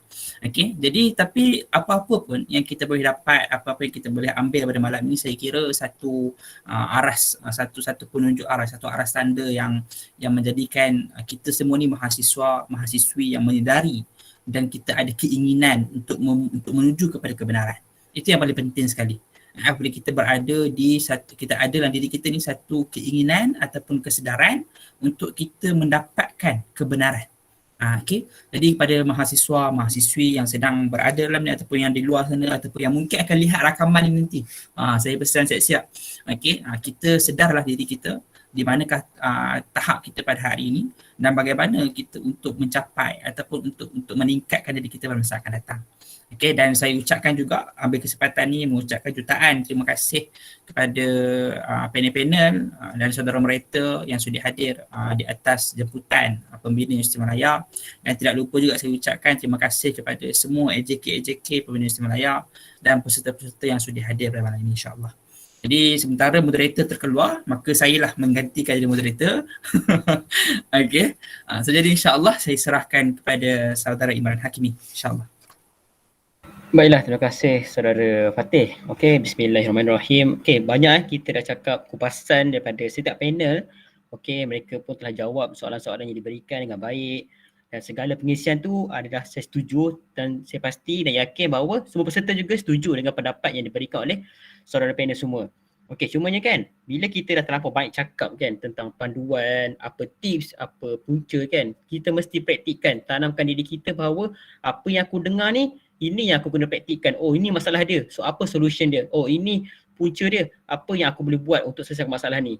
Itu yang penting lah sebab dalam surah Asy-Syaf, okay, dalam ayat 2 hingga 3, saya baca terjemahannya, dia berkata, wahai orang-orang yang beriman, mengapa kamu mengatakan apa yang tidak kamu perbuat? Amat besar kebencian di sisi Allah bahawa kamu mengatakan apa-apa yang tidak kamu kerjakan. Di sini kita nampak bahawa Islam tidak mengajar kita untuk bercakap tanpa take action. Okay, aku cakap je pandai tapi tak buat apa-apa pun. Just terlampau banyak retorik. Itu sebenarnya kelemahan anak muda sekarang ni. Kelemahan anak-anak muda sekarang. Kita selalu cakap benda-benda, isu-isu ni dekat Twitter, dekat Facebook, dekat Instagram. Tapi bila melibatkan kita punya sumbangan dan juga apa kita punya tindakan, kita tak buat apa-apa pun. Dan itu sayanglah. Sebab kita pemuda, kita banyak ilmu kan, kita lagi-lagi kita ni merupakan seorang mahasiswa dan juga mahasiswi di universiti kan. So apa ilmu yang terdapat ni kita boleh sumbangkan kepada masyarakat. Oh, okey, dan kita pun sudah fahamkan apa itu erti kemerdekaan, dan apa yang kita ada ni, kita merupakan sebagai seorang pemimpin, kita tolong guide masyarakat di luar sana untuk faham erti kemerdekaan yang sebenar. Okey, dan begitu jugalah saya harapkan agar forum-forum sebegini yang melibatkan tentang aspirasi pemuda, tentang isu-isu kenegaraan, isu-isu kemasyarakatan dapat diperkuat lagi oleh ahli-ahli pembina, insya-Allah. Saya doakan forum ini memberikan impak yang penuh kepada para panel dan juga para saudara peserta semua, insya-Allah. Itu saja. Bismillahirrahmanirrahim. Rasanya tim saya lah, moderator tak ada. Oh dah ada. Ada. Tadi wifi tertutup ni, sorry, minta maaf. Tak apa, teruskan. Okay. Simpulan. Pada malam ni lebih saya punya point adalah lebih kepada apakah practicality, apakah langkah-langkah inisiatif yang boleh dibuat. Biasanya soalan itu patut dipersoalkan, patut menjadi satu problem statement atau question statement.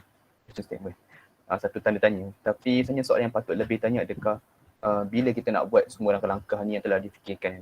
Sebab semalam kemarin ada satu lalu dekat saya punya social media punya feed lah.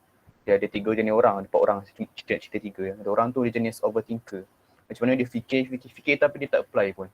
Yang ada juga orang tu dia seorang perfectionist. Dia improve apa yang dia dapat, tapi dia tak dapat pun nak apply juga apa yang dia buat kan. Sama juga ada orang tu dia nak belajar tapi dia tak apply pun apa yang dia buat. So tu satu benda yang selalu orang akan hadapi, sama ada satu gerakan mahasiswa ataupun orang tu individu sendiri kan.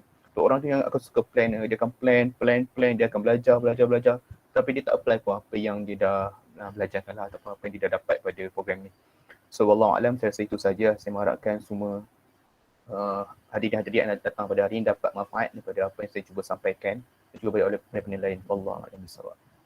Wallahualam. Terima kasih Saudara Umar atas rumusan anda.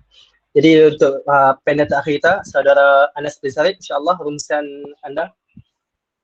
Okey, insya-Allah. Assalamualaikum sekali lagi kepada semua.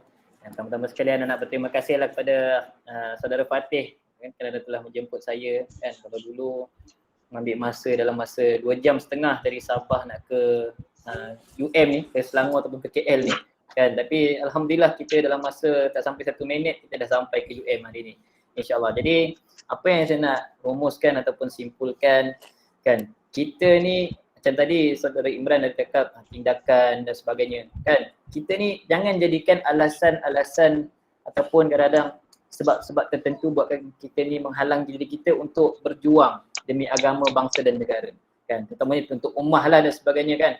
Sebenarnya kan kadang-kadang kesibukan kita ni kadang-kadang kita jadi alasan yang common lah dalam kalangan mahasiswa ni. Yang saya nampak kadang saya tak layak lah nak cakap tentang agama, tentang ini kan. Saya tak layak kan, mungkin ada yang layak. Lepas tu yang kedua, saya sibuk dengan assignment dan sebagainya kan. Tapi sebenarnya itu bukanlah alasan kita untuk tidak bertindak ataupun membuat satu perubahan untuk negara, agama dan bangsa lah. Okay. Dan apa yang saya minta golongan-golongan belia ataupun mahasiswa dan mahasiswi yang ada pada malam ini, kita kenalah ambil kisah dan cakna dengan keadaan negara, agama dan bangsa. Kerana apa? Kenapa pentingnya kita cakna dan ambil tahu tentang agama dan bangsa negara? Kerana apabila kita hilang ataupun kecintaan kepada negara, kepada agama, bangsa dan negara, maka akan berlaku kehancuran kepada negara tersebut. Dan yang kedua kan, kerana kenapa kita pentingnya untuk cakna dan prihatin dengan keadaan semasa agama, bangsa dan negara ni, kerana ini adalah masa hadapan kita kan, masa hadapan kita dan juga keturunan kita. Macam kalau saya seorang mahasiswa yang dah berkahwin kan, dah beranak satu kan dari tahun 2. Jadi mungkin kesedaran saya tu untuk anak saya lah kan. Kenapa saya nak perjuangkan agama, bangsa dan negara ni? Sebab saya nak anak saya ni untuk hidup dalam keadaan yang maksudnya yang aman dan baik lah. Maksudnya aman dengan menurut syariah Islamiah lah, insya-Allah. Itu sahaja daripada saya. Wallahualam. Minta maaf lah kalau ada salah dan silap.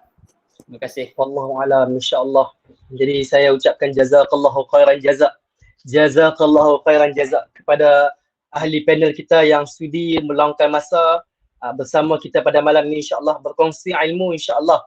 Dan juga saya ucapkan tahniah kepada pembina UM atas penganjuran program yang bagi saya sangat bermanfaat khususnya pada anak muda ni lah pada 28 hari bulan 8 ni kan.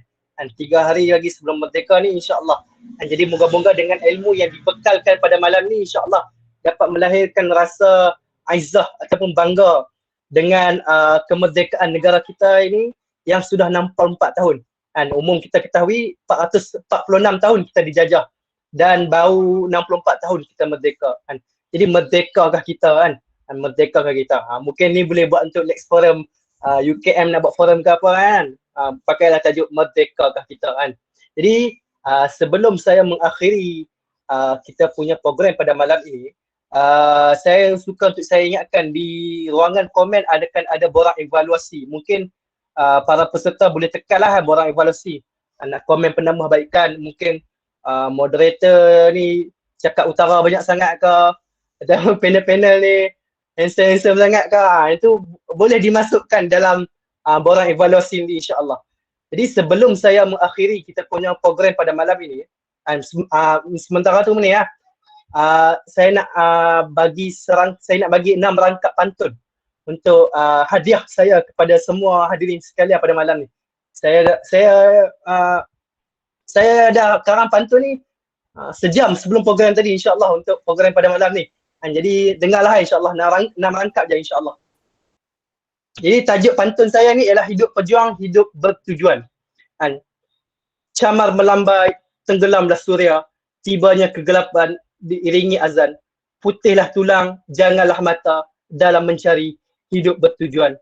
Seindah sedamai pantai Gemalai, pasirnya halus dipegangnya telerai. Biarlah musuh datang membadai, janji tanahnya tidak tergadai. Gurah berdentum ditemani petir, awannya gelap memenuhi angkasa. Doa diungkap seiring takbir, pembakar semangat, penguat jiwa. Bermudik sampan ke gelang patah, singgah sebentar mencari rotan. Hidup pahlawan matinya bermaruah, biarlah jasa menjadi kenangan. Jerami dibakar menjadi sekam, kepulan asapnya memenuhi pekan. Perjuangan dahulu ikatannya Islam, adatnya dahulu bertautkan iman. Pasir basah disimbah lautan, tetap bersinar putih kilauannya. Hidup Melayu penuh perjuangan, mati syahid, hidup mulia.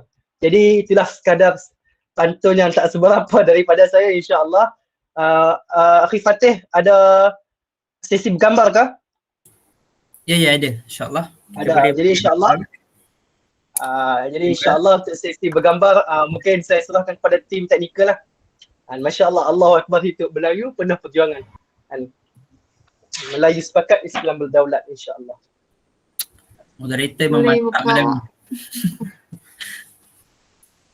Ada lagi ke nak buka kamera? Tunggu sekejap. Tunggu 30 saat. Kita bagi 30 saat buka kamera insya-Allah. Saya baca sikit ada beberapa soalan kat ruangan chat ni. Maaf ganggu, ada attendance link ke? Ada, nanti kita bagi semula dalam grup Telegram insya-Allah. Nanti borang evaluasi juga kita akan bagi di grup Telegram jika tak sempat isi dekat dalam ni.